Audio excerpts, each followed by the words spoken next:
Bonjour à toutes et à tous, bienvenue pour cette vidéo, une vidéo qui va revenir un petit peu sur un sujet qui a déjà été abordé par d'autres vidéos par rapport à d'autres événements, mais qui plus est relativement similaire. Je vous ai parlé dans ma précédente vidéo de l'affaire Louise. Alors apparemment, il y a un jeune de 23 ans qui son ADN a été retrouvé sur le corps de la gamine, donc... Ah bah oui, ben là évidemment vous avez tous les gauchistes qui sont en train de dire oui, regardez, l'extrême droite, les petits fachos, là ils l'ont dans l'os parce qu'ils espéraient que ce soit un OQTF ou un étranger, blablabla. Bla bla bla. J'ai envie de dire à ces gens, quand ils se comportent comme ça, en croyant dénoncer une stratégie de récupération à des fins idéologiques, mais est-ce que finalement vous vous rendez compte que vous faites exactement pareil? Ah bah oui, quand c'est un émigré, un OQTF ou un Français issu de l'immigration, là vous criez au racisme, mais vous n'admettez pas qu'en effet il y a peut-être un problème dans la société. Et là évidemment que c'est pas un étranger qui s'appelle pas, c'est pas un Français qui s'appelle Karim, Rachid, etc. Ah bah là, oui, alors là, c'est... ça s'astique le manche. Oui, vous voyez, la preuve, il n'y a pas que les étrangers qui tuent. C'est les mêmes qui disent l'extrême droite tue. J'ai envie de dire que l'extrême gauche aussi. Je dirais même que l'extrême gauche tue plus. Ah bah oui, excusez-moi, mais les BLM aux États-Unis, c'est un petit peu de l'extrême gauche. Et quand on a attiré les gens dans les rues et qu'on s'est rendu compte qu'il y a des gens qui venaient, mais pas pour manifester, mais pour tout péter, pour piller, voire même tuer. Oui, il y a des gens qui se sont fait tuer. Un vieux en plus, un vieux black en plus. Un vieux black qui faisait de la sécurité à l'entrée d'un immeuble. Il s'est fait tabasser, il est mort. Voilà.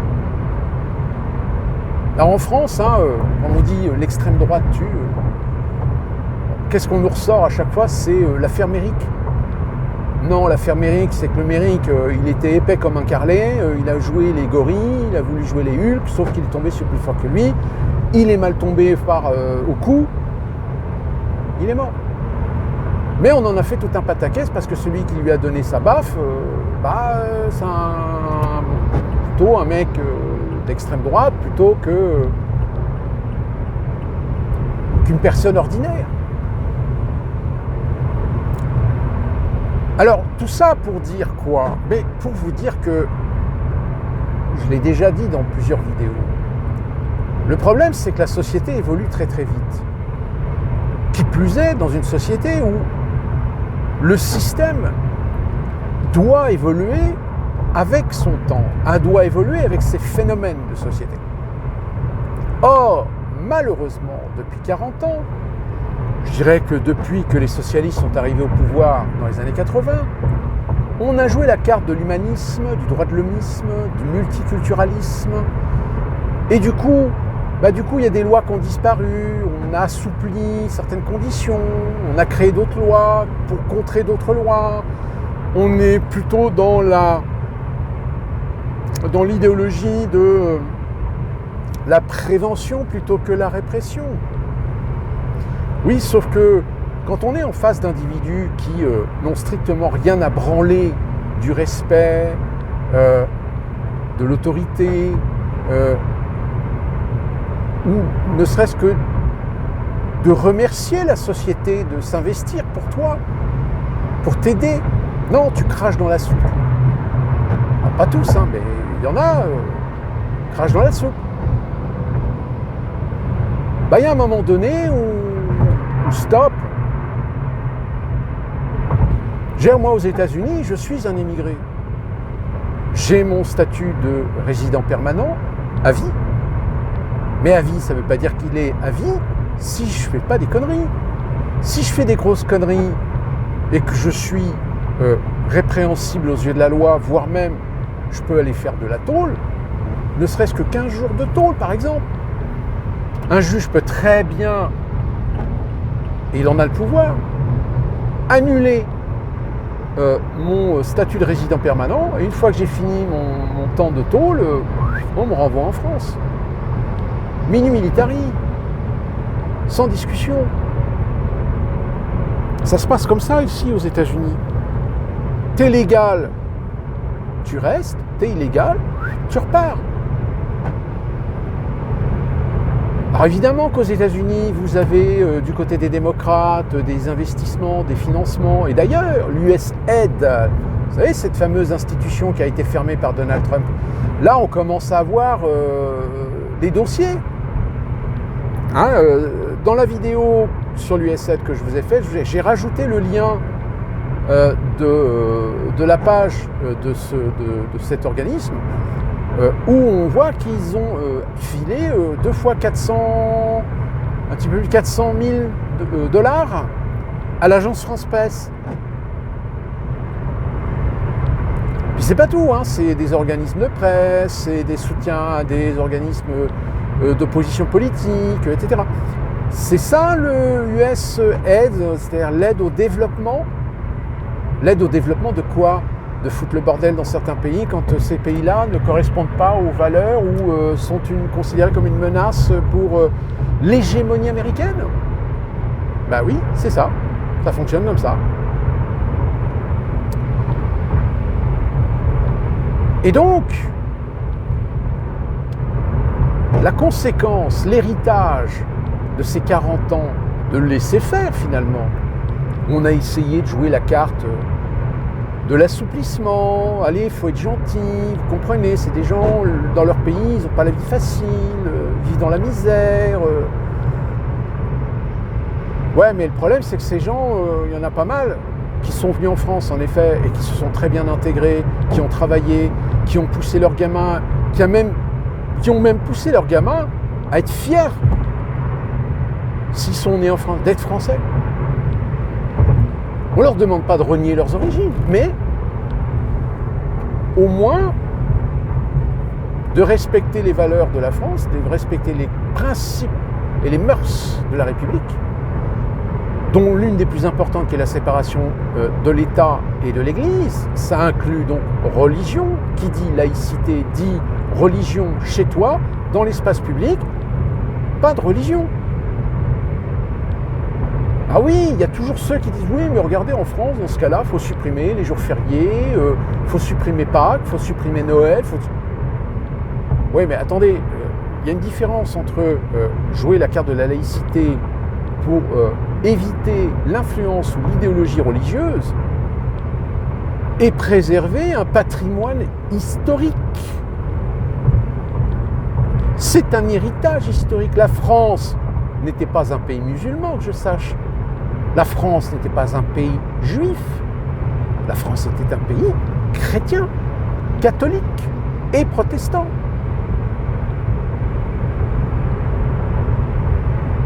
Alors qu'il y ait des gens qui disent « Oui, mais bon, maintenant, vous comprenez, il y a quand même 8 millions de musulmans, donc on ne peut pas les... » Non, mais je suis d'accord. Mais toujours dans la sphère privée. Dans l'espace public,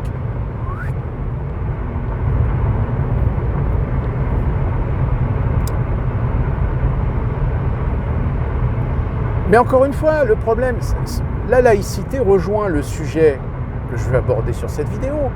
C'est tout simplement la loi. On a détricoté des lois, on a fabriqué des lois, on a fait voter des lois. Alors certaines utiles, d'autres issues très clairement d'une influence idéologique. Et donc, du coup, la responsabilité aujourd'hui des conséquences de ce désastre,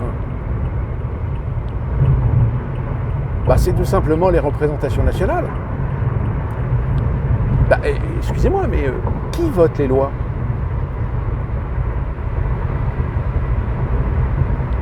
Le gouvernement propose les lois.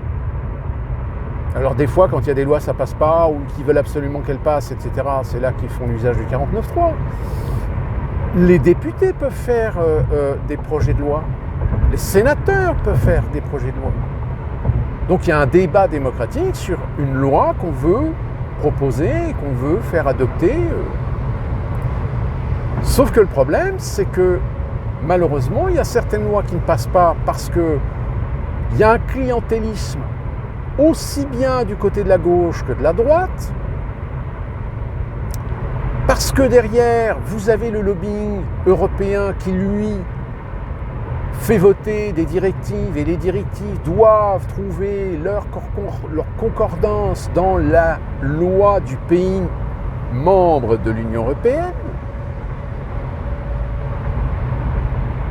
Ah bah oui. Souveraineté législative, non. La loi française doit coller à la loi européenne. La loi française, si elle va à l'encontre de la loi européenne, elle est punie. Mais vous allez me dire, mais attendez, l'Union européenne, c'est pas un truc supranational, chaque pays a quand même le droit. Oui et non.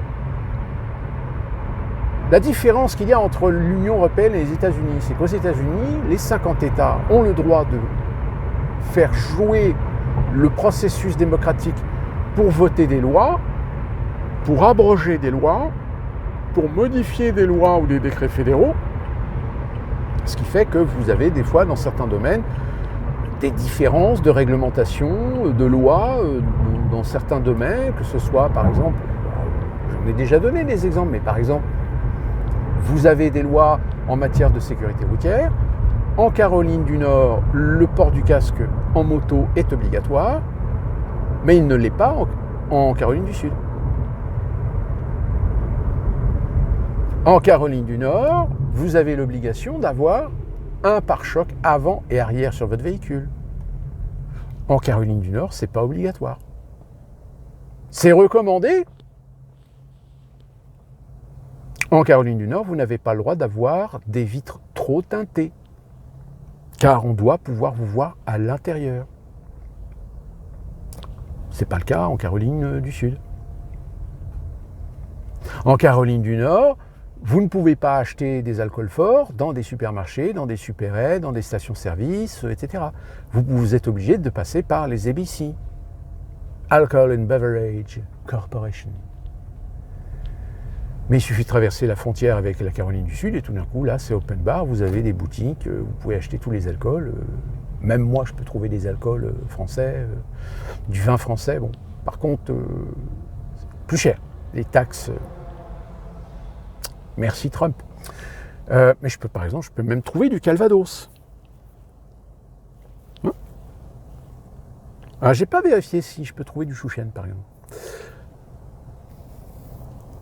Donc, si vous voulez, alors, ça, c'est bon côté, mais ça aussi son inconvénient, c'est que des fois, quand vous traversez le pays, vous devez être un petit peu au courant de l'essentiel, parce que vous pouvez vous faire surprendre sur le fait que, oui, si vous habitez dans un État, mais dans l'État où vous habitez, vous avez le droit de faire ceci, mais par contre, vous traversez la frontière d'un autre État, et tout d'un coup, ce que vous avez le droit de faire dans l'État, vous n'avez plus le droit de le faire dans l'autre État. Pour ceux que ça intéresse, par exemple, les armes à feu. Les armes à feu, le port des armes à feu n'est pas partout le même. En Caroline du Nord, par exemple, vous avez le droit de porter une arme à votre ceinture, mais il y a des endroits publics où vous n'avez pas le droit de le porter. Ce qu'on appelle free weapon, c'est-à-dire libre des armes. C'est-à-dire que vous n'avez pas le droit de rentrer dans ces endroits. Alors c'est souvent des malls, cinémas, salles de spectacle, un certain nombre de magasins, les supermarchés, etc. Vous ne pouvez pas rentrer avec votre arme à la ceinture. Mais si vous allez des fois dans certains restaurants, vous avez des gens qui ont une arme à la ceinture. En revanche, ce n'est pas aussi restrictif en Caroline du Nord, en Caroline du Sud. Ou par contre, vous avez en Californie, où là en Californie, par contre, c'est littéralement interdit de porter une arme. Vous avez le droit de posséder une arme, mais si vous transportez une arme, l'arme elle doit être dans une mallette sécurisée avec un système de fermeture sécurisé, l'arme non chargée, parfois même les chargeurs indépendants de... Donc, vous voyez, les réglementations et les lois sont parfois différentes d'un État à un autre. Alors, pour la France, en France, le problème, c'est ça, c'est que on a tellement assoupli les lois parce que ça servait des intérêts idéologiques, ça servait des intérêts politiques, ça servait des ambitions politiques de magistrats, de procureurs de la République, d'avocats, etc. Donc ce qui fait que malheureusement, vous êtes parfois dans des situations où, oui, vous avez des fois des avocats qui sont extrêmement pointus, qui vont chercher la petite bête et qui vont réussir à casser un procès alors que toutes les preuves accablent la mise en examen, le présumé innocent. Ça pareil, la présomption d'innocence, c'est de la connerie. Nul n'est coupable tant qu'on n'a pas prouvé, tant qu'il n'est pas passé en jugement, tant qu'il n'est pas condamné. C'est-à-dire que même si vous avez les preuves flagrantes que la personne a commis un crime, la justice ne le reconnaîtra pas comme criminel tant que le procès ne se sera pas déroulé. Donc du coup, vous êtes dans des situations complètement ubuesques, abracadabrantesques, pour reprendre cette expression. Et du coup, c'est des affaires parfois... alors il n'y a pas le même traitement si vous êtes quelqu'un de riche que si vous êtes pauvre. Là encore, il y a une injustice. Alors que, normalement, nous avons une constitution qui stipule que tout individu est soumis au droit, l'égalité de droit, ou un truc comme ça, je ne sais plus le texte exactement. Mais malheureusement, c'est faux dans la réalité. Regardez Sarkozy. Alors, je ne juge pas le fait qu'il ait été condamné, mais il a été condamné sur quoi? Est-ce qu'il y a eu des preuves flagrantes? Peut-être. C'est un peu comme Tapi, si vous voulez. C'est pareil. C'est des gens qui, parce qu'ils ont remis trop dans les brancards, parce qu'ils ont trop ouvert leur gueule, parce qu'ils ont dit des choses qu'il ne fallait pas dire. Donc on les a saqués. Mais on les a condamnés ou on les a accusés de faits ou d'actes. Mais vous pouvez être sûr qu'il y en a, mais alors une tripotée d'homologues qui font exactement pareil. Là, Bayrou, apparemment, il est soupçonné d'avoir fait je ne sais plus quoi, d'avoir toléré en fait un établissement dans lequel il y aurait eu des actes pédophiles, ou un truc comme ça. Ça, c'est toujours, je le dis toujours, ça. Toutes les personnalités politiques, que ce soit en France, comme dans le monde entier, jamais, il n'y a quasiment pas d'exception. Vous avez des pouvoirs, souvent des pouvoirs liés à la finance, directement ou indirectement. Ces pouvoirs font en sorte que les politiciens de premier ordre, ils aient toujours un levier sur eux. Sinon, ils sont complètement invisibilisés. On va les écarter, on va les mettre de côté, on va même parfois les emmerder, on va les traîner devant des tribunaux, on va les traiter de complotistes, on va les traiter de tous les noms. On va les discréditer complètement. Parce que le système n'a rien contre ces personnes. Donc quand vous avez un Macron, Macron, c'est sûr et certain. Il y a des choses qui peuvent être utilisées contre lui. Alors aujourd'hui, on parle de Brigitte, ou Candace Owen avec cette 3e vidéo. Elle ne fait qu'en fait ressoulever les mêmes sujets qu'on a déjà eus, comme je vous l'avais dit finalement, sur ce sujet. Mais pour l'instant, il n'y a pas de preuves flagrantes. Il y a des zones obscures, donc elle met en avant ces zones obscures.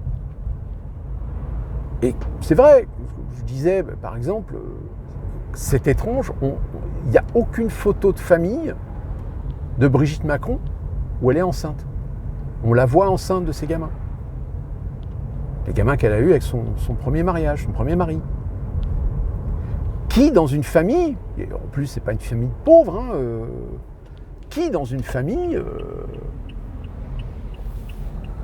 n'a pas de photo, ne prend pas de photo d'une femme enceinte, de sa femme enceinte, de sa fille enceinte, il n'y a pas. Donc évidemment ça suscite bien des questions. Et certainement que Macron, il doit y avoir de la signifette, etc. Donc dites-vous bien que quelle que soit la personnalité politique, si jamais un jour elle s'écarte du rôle qu'on lui a attribué, elle se fait dézinguer. Elle se fait dézinguer par des affaires ou des trucs comme ça. Regardez par exemple Fillon. Fillon, il s'est fait dézinguer, mais sur des conneries en fait. Des conneries dont on sait pertinemment que n'importe quelle personnalité politique, si tu creuses un peu, tu vas trouver des merdes identiques. Tu trouveras de l'afro, tu trouveras comment on appelle ça là, quand tu vas planquer de l'argent, pas détournement de fonds, mais de l'exil fiscal, ou de la fraude fiscale, etc. Vous pouvez être sûr, si vous creusez bien, mais n'importe qui, même Zemmour, qui vous voulez, si vous creusez, vous trouverez forcément des trucs. Des trucs dont on leur a assuré que c'était sans risque. Mais en réalité non, puisqu'il y aura toujours des gens qui leur diront oui, enfin c'est sans risque. Tant que personne ne le dit, tant que personne ne le montre, tant que personne exfiltre des documents qui démontrent que tu as commis ça, que tu as fait ça, que tu es responsable de ça. Donc à partir du moment où vous comprenez ça, vous comprenez que vous pouvez voter pour qui vous voulez, de toute façon, ils sont pieds et poings liés par le système. Si vous voulez vraiment avoir quelqu'un qui veut redresser la France, excusez-moi du peu, mais il n'y en a pas, si ce n'est des gens qui, peut-être dans une sorte de résistance, qu'on appellera du terrorisme, évidemment, un coup d'État, un coup d'État institutionnel, aidé par les militaires. Mais les militaires, évidemment, il faut absolument que... Je veux dire, moi je suis convaincu en France qu'une majorité de militaires, si demain ils savent qu'il y a une institution ou une sorte de, comment on appelle ça déjà, de comité de salut public, donc qui est un organisme qui est une sorte d'ensemble de personnes représentant la société civile, je peux vous garantir qu'il y a beaucoup de militaires qui sont prêts à se mettre aux ordres de ce comité. Pour dégager Macron, pour dégager toute cette clique, pour dégager toute cette corruption, etc. J'en suis persuadé. Et donc, je reviens au problème. Le problème de la justice. Cette justice en France, aujourd'hui, est dysfonctionnelle. Elle est dysfonctionnelle. Pourquoi ? Parce que les lois ne sont pas prises, ne sont pas décidées en temps et en heure. Parce que vous avez, au sein des institutions, au sein du Parlement, des gens qui jouent de l'idéologie et qui savent pertinemment qu'il est nécessaire de mettre en place des lois répressives, mais elles ne le seront pas parce que derrière, vous avez des gens qui disent oui, mais alors le problème, c'est que si on fait ça, vous allez avoir des gens, des Français issus de telle ou telle communauté qui risquent, et on a besoin de je veux dire, Mélenchon, les LFI, les gens de gauche, les socialos, etc. évidemment qu'ils ne vont pas taper des lois en disant bon, maintenant c'est terminé, tous les étrangers, dès qu'ils font une connerie, expédier, réexpédier chez eux. Il y en a qui vont me dire oui, mais les lois elles existent déjà. Alors pourquoi elles ne sont pas appliquées? Elles ne sont pas appliquées parce qu'il y a des juges, parce qu'il y a des avocats, parce qu'il y a des magistrats qui, parce qu'ils ont dans cette ambition politique idéologique, de ne pas appliquer ce sur le quoi ils sont censés s'appuyer pour faire justice. Vous avez le très bel exemple de cet influenceur qui était en OQTF. On l'a renvoyé en Algérie. Mais l'État algérien n'en veut pas. Donc déjà, problème au niveau du droit international, puisque où est-ce qu'on a vu qu'un pays refuse d'accueillir un de ses propres ressortissants? On le renvoie en France. En France, du coup, qu'est-ce qu'on en fait alors? On ne va pas le mettre en tôle, parce que... dans ce cas-là, qu'est-ce qu'on fait? On supprime son OQTF. Donc ils ont supprimé son OQTF. Voilà. Donc le mec, il est dans la nature. Alors évidemment, il va devoir passer devant un tribunal où il a peut-être une chance sur deux de tomber sur un juge qui va dire ouais, de toute façon, il n'a rien de fait de grave, si ce n'est faire un appel à la haine contre la France, etc. Mais le problème, c'est qu'on n'a plus de place dans les prisons. Donc, Et inversement, vous avez quelqu'un comme Ménard, le maire de Béziers, qui va devoir passer devant un tribunal parce qu'il a refusé de marier un OQTF avec une femme française. Parce que le droit, c'est quel que soit le statut de la personne, tu ne peux pas refuser de marier ces deux personnes. C'est-à-dire que, vous imaginez, vous avez Oussama Ben Laden qui serait venu en France et qui serait passé devant un maire pour se marier avec une Française, pour avoir le droit de rester sur le territoire français. Le mec, il est recherché par toutes les autorités, etc. Non, on a le droit de le marier. Et une fois qu'il est marié, évidemment, il bénéficie de tous les avantages des personnes mariées. Quels que soient ses actes, quels que soient ses crimes, quel que soit s'il est connu, reconnu, recherché, etc.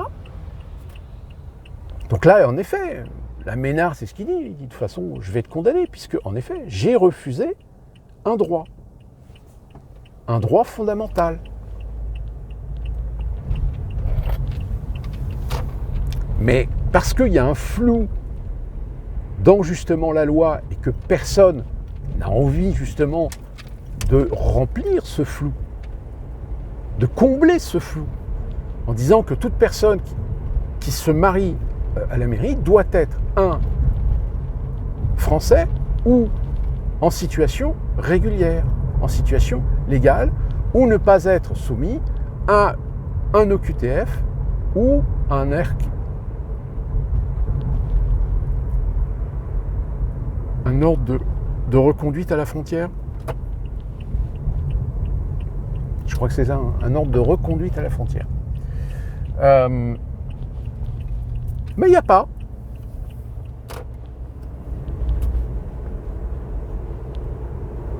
Donc du coup, et dans beaucoup de domaines, il y a des flous comme ça dans les lois. Et inversement, vous avez des fois même des lois qui contredisent d'autres lois. Donc du coup, c'est un jeu, c'est un game. C'est à l'avocat qui sera le plus compétent, le plus persuasif devant un juge qui, une chance sur deux, que ce soit un juge idéologiquement acquis à certaines causes pour finalement jouer plus la carte de la bonté, de la tolérance, du droit de l'hommisme, plutôt que de punir la personne parce qu'elle a commis un crime. Donc si vous voulez, à partir du moment où il n'y a pas une volonté politique de mettre en place les lois qu'il faut pour un pays tel que la France, confronté à une situation aujourd'hui, des problèmes de société, des problèmes d'émigration, des problèmes de criminalité, de barbarie, d'ensauvagement. Aujourd'hui, vous avez évidemment des politiciens qui sont élus députés, ils ne veulent pas entendre ce mot, ensauvagement. Par exemple, Bompard, là, il s'est fait un petit peu bousculer parce que... Est-ce que vous considérez que le Hamas est un organisme terroriste ou pas?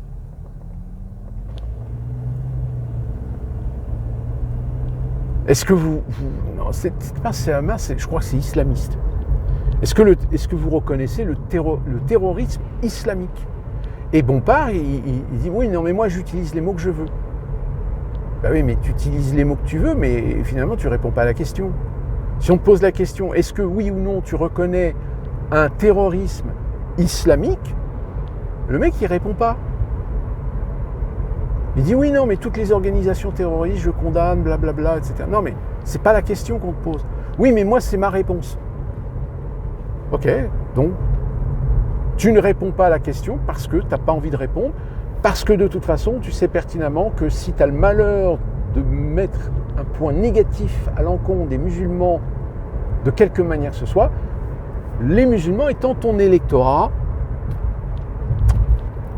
bah ça peut poser problème.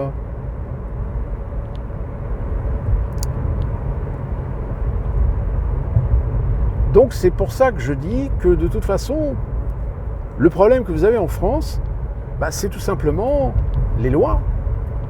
Les lois parfois ne sont plus du tout adaptées, ou les lois sont des jouets pour imposer, contraindre le citoyen de participer obligatoirement à développer un marché.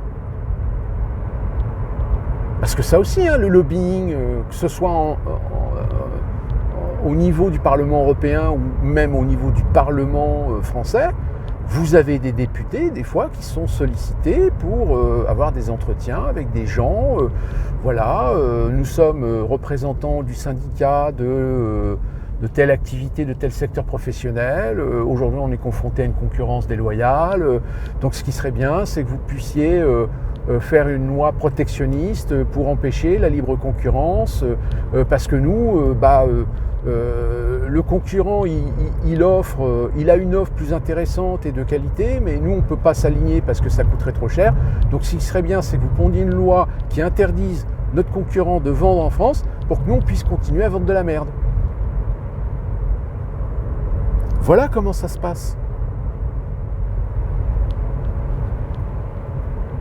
Donc, si vous voulez, vous avez parfois des députés qui sont honnêtes, des sénateurs qui sont honnêtes, qui même parfois, alors, ils n'en parlent pas trop quand ils sont en fonction, mais quand ils ne sont plus aux affaires, quand ils ne sont plus en fonction, ça leur arrive pour certains de faire des livres, par exemple, et de raconter tout ça, de raconter comment ils ont été approchés, de raconter comment il y a eu des débats, de raconter même comment leurs collègues parfois ont fait pression sur eux pour suivre une décision, pour suivre un vote. Même des fois sur certaines lois où des députés ne sont pas d'accord avec la ligne des représentants de partis à l'Assemblée nationale, dont certains d'ailleurs au bout d'un moment ils finissent par quitter un groupe politique pour rester indépendants. Alors ça c'est pareil, ça pose un problème. Tu te fais élire député sous une étiquette politique, et puis au bout de 6 mois, parce que tu n'es pas d'accord avec, tu dis moi je ne fais plus partie de cette... je suis un indépendant maintenant.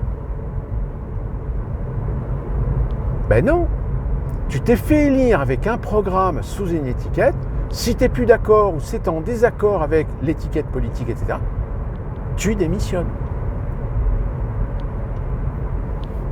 Tu démissionnes, pourquoi? Parce que tu trahis les gens qui ont voté pour toi et donc qui ont voté pour les idées que tu portais pour te faire élire. Mais du coup, tu changes d'avis. Donc, tu n'as plus rien à faire dans l'Assemblée nationale. Tu ne représentes plus rien. Alors, certains diront, oui, mais ils représentent toujours leur circonscription.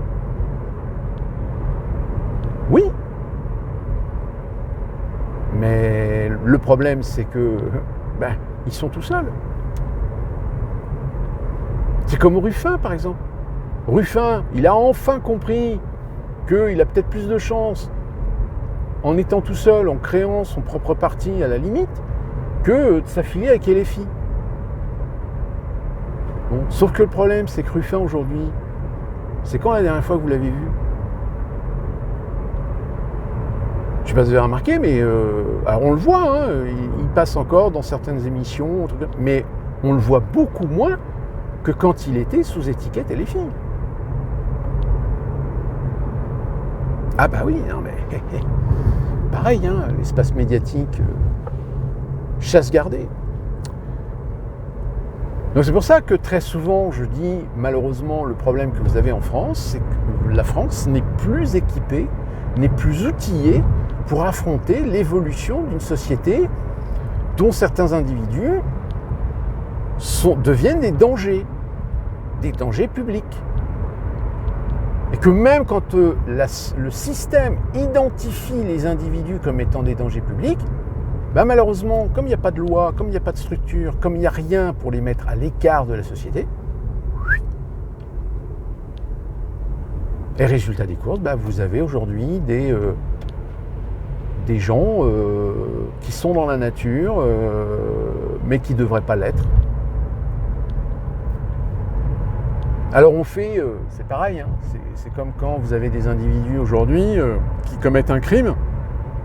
Le crime nécessiterait qu'ils aillent en préventive, mais non, bah oui, parce que, vous comprenez, préventive c'est pareil, hein, les prisons elles sont pleines. Donc on le remet en liberté sous contrôle judiciaire.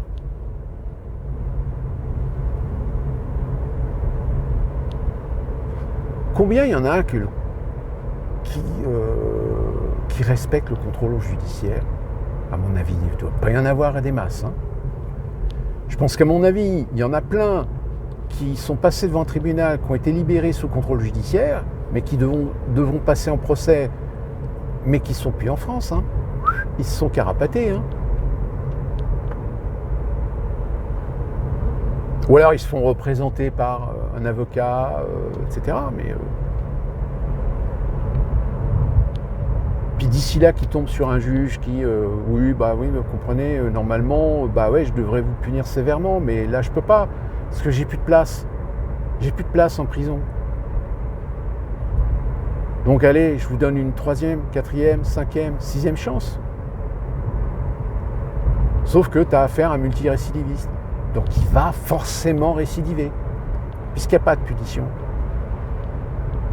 Donc il y a un moment donné où, si vous voulez, et c'est là que, petit à petit, vous vous rendez compte que, finalement, la justice française ne fonctionne plus.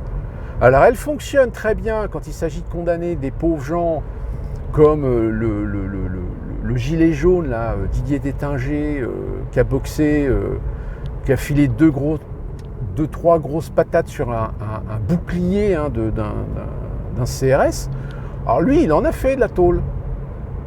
Je crois qu'il a été condamné à 9 semaines de tôle. Ah oui, parce que lui, il rentre pas dans les cases idéologiques. Limite, lui, on va se servir de lui, on va l'instrumentaliser comme un petit facho. Le traitement médiatique est pareil. Il est plus ou moins responsable de la façon dont l'opinion se devrait de voir les choses ou de juger les choses. Mais comme il y a de l'idéologie derrière, alors d'un côté, on va planquer le nom de l'auteur parce que, vous comprenez, le problème c'est que le nom, c'est un nom à consonance arabe, c'est un nom à consonance africaine.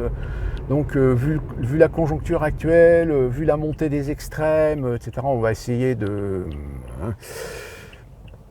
Ah, par contre, dès qu'il y en a un qui s'appelle Arthur, Didier, Kevin, alors là, le nom va le balancer, hein, parce que là, ça permet justement, comme je vous l'ai dit au début de la vidéo, aux gauchistes de dire, vous voyez, les petits racistes, les petits fachos, vous voyez, ça c'est un bon petit français. Hein.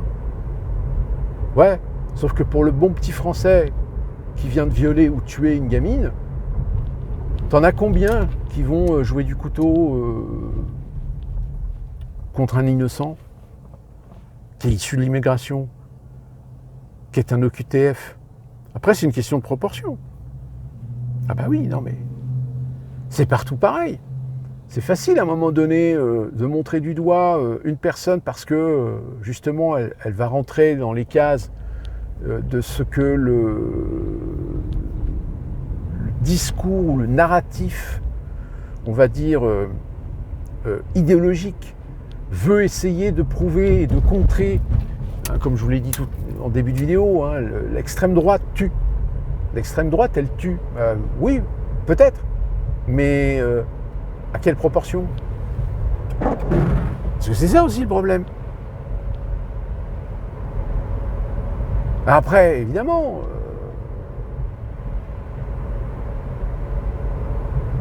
la problématique, c'est qu'en plus on est dans une conjoncture aujourd'hui avec un conflit israélo-palestinien qui malheureusement a aussi ses influences. Des influences qui parfois, on se dit mais où est la raison gardée?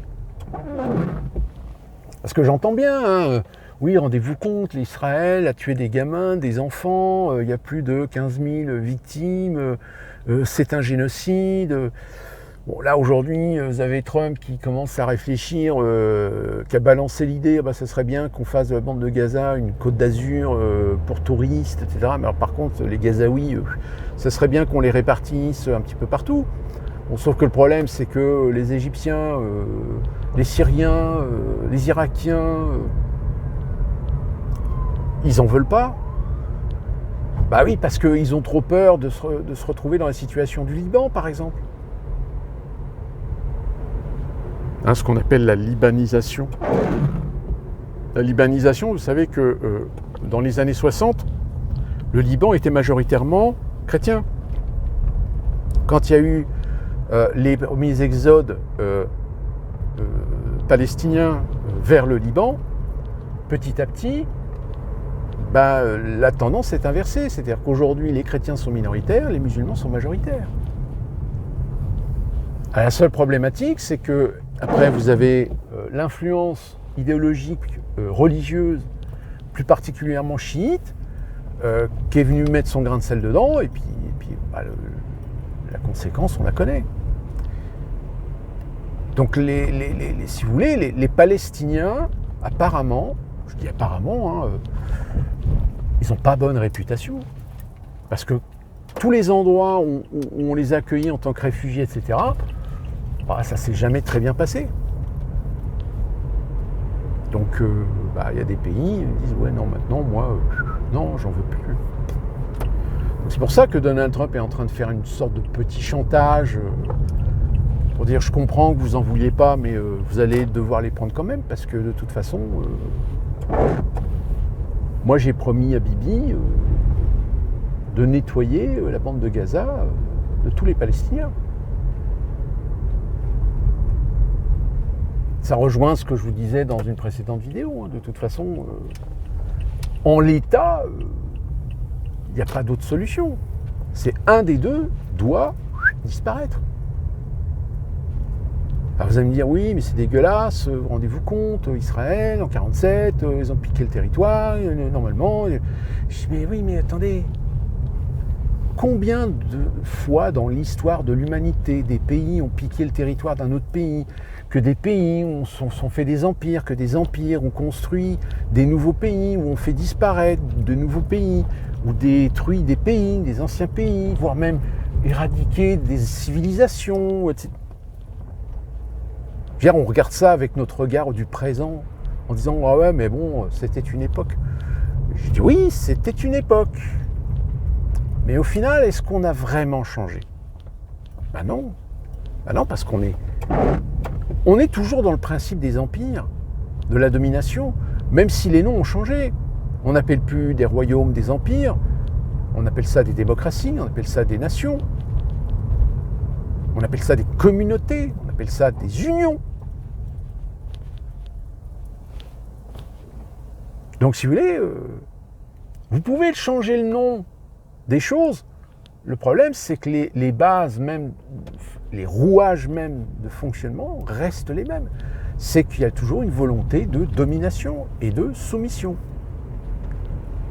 Les Américains n'abandonneront jamais l'idée d'avoir une domination sur le monde, d'être les maîtres du monde.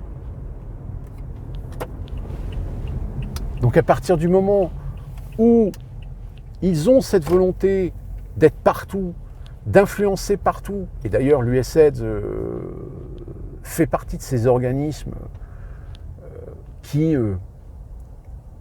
font de l'influence, qui font du lobbying, qui placent des pions pour les intérêts américains dans certains pays, qui demain pourraient être des menaces pour justement cette hégémonie américaine. Et qui plus est, indirectement, l'hégémonie des globalistes, des mondialistes, des sionistes, etc. Donc les jeux d'influence, malheureusement, les jeux d'influence, vous les retrouvez également là où on fait les lois, dans les parlements,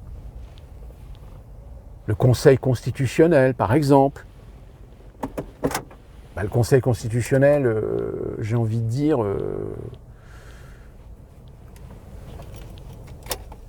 Maître Ferrand au Conseil constitutionnel, il y a un projet en dessous. Alors je ne sais pas si c'est vraiment, si ça peut vraiment arriver, mais imaginez, il y a une situation de crise extrême.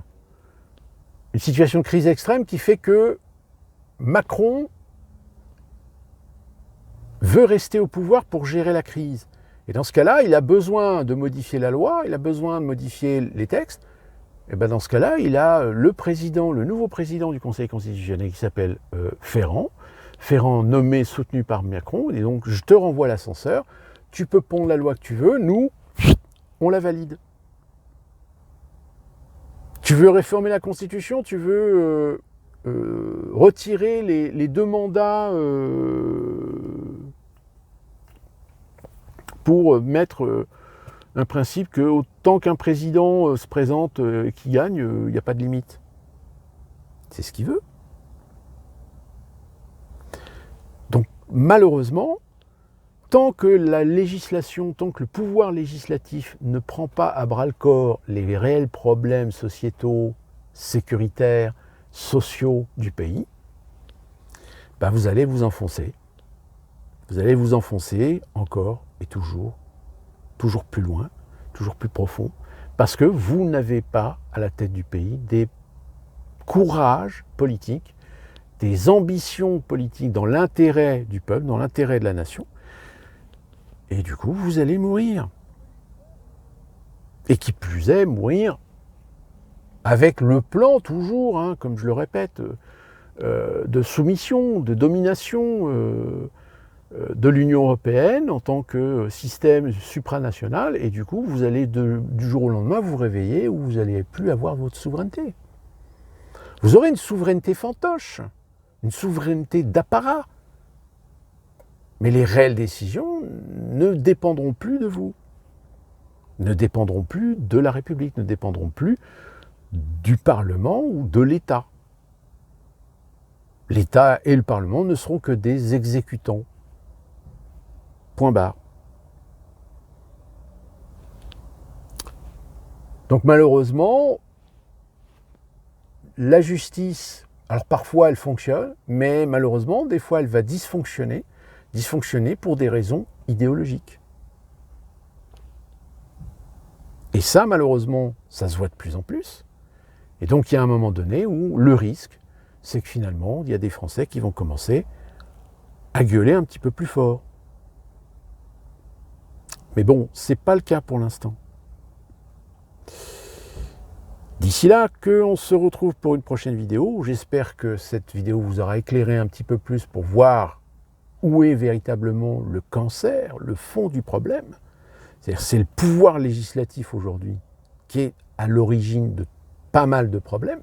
C'est-à-dire des décisions, des lois qui ne sont pas prises, qui ne sont pas votées, ou des lois qui sont proposées mais qui sont contrées par des idéologies et non pas dans l'intérêt du pays. Et ça s'étend aussi bien dans des positions, des décisions de gestion au niveau des régions, des départements et des municipalités. Aujourd'hui, vous avez des grandes villes où c'est une catastrophe, l'insécurité. Pourquoi? Parce que vous avez à la tête de ces villes des gens mais qui sont incompétents ou qui sont trop enfermés dans leur idéologie humaniste, droit de l'homiste, etc., pour accepter la réalité. Et malheureusement, va y avoir encore des gens qui vont passer à trépas, par coup de couteau, par flingue, par AK-47. Ça va monter crescendo. Parce que de toute façon, il n'y a pas de volonté politique de résoudre le problème. Même Rocaillot, de toute façon, qu'est-ce qu'il va faire? Tout ce qu'il va proposer, de toute façon, il va se retrouver avec un contre de toute la gauche contre lui. Donc ça sert à rien. Vous êtes dans la merde. Alors c'est vrai que ici aux États-Unis, si on y regarde un peu plus près, on se rend compte que finalement aux États-Unis, c'est un État policier. C'est un État policier, mais qui fonctionne parce que tu sais qu'il y a des lois, tu dois respecter les lois. Si tu ne respectes pas les lois, la sanction, elle tombe. Et si tu merdes, si tu joues au con, tu vas aggraver ta situation. Alors attention, je ne dis pas que c'est parfait. Il y a malheureusement aussi le fait qu'on vit dans un pays avec des hypersensibles, même au niveau de la police, des gens qui sont un petit peu, qui ont la gâchette un petit peu facile, et qui malheureusement des fois tuent des gens qui ne mériteraient pas d'être tués. Mais parce que ces gens-là, ils sont pas bien, parce que ils ont un comportement qui mériterait d'avoir de la part des flics du sang-froid, de la maîtrise, de la compréhension, de la psychologie. Malheureusement, ce n'est pas le cas partout. Vous avez des fois des flics qui ne devraient pas être flics, qui ne devraient pas porter un badge, qui ne devraient pas porter un uniforme, qui devraient encore moins porter une arme. Ça, c'est clair, net, précis. Voilà.